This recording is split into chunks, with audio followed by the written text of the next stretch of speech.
Majen TNI Novi Helmi Prasetya menjamin netralitas TNI pada pemilu mendatang, serta mengingatkan jajarannya untuk tetap menjaga netralitas tersebut dan tidak terlibat dalam politik praktis, termasuk tidak menggunakan fasilitas yang dimiliki TNI untuk kepentingan politik.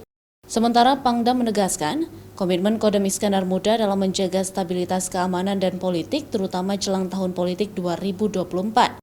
Pangdam menilai kondisi keamanan di Aceh saat ini kondusif dan siap menyongsong tahun politik 2024, apalagi tahapan-tahapan pemilu 2024 semakin dekat dengan proses kampanye dan juga pencoblosan pada 2024 mendatang.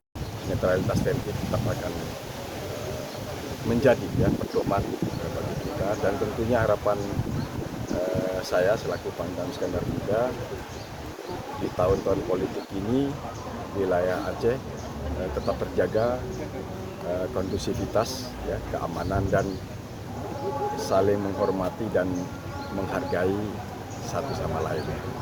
Kodam Iskandar Muda juga siap membantu pengamanan dengan personil dan peralatan yang dimiliki pada pengamanan pemilu mendatang, serta membantu mencegah gangguan Kamtibmas, masalah-masalah menonjol, serta potensi konflik yang mungkin terjadi di tahun politik ini.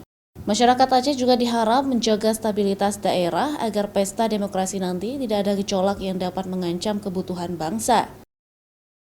Mustajab, Kompas TV, Banda Aceh.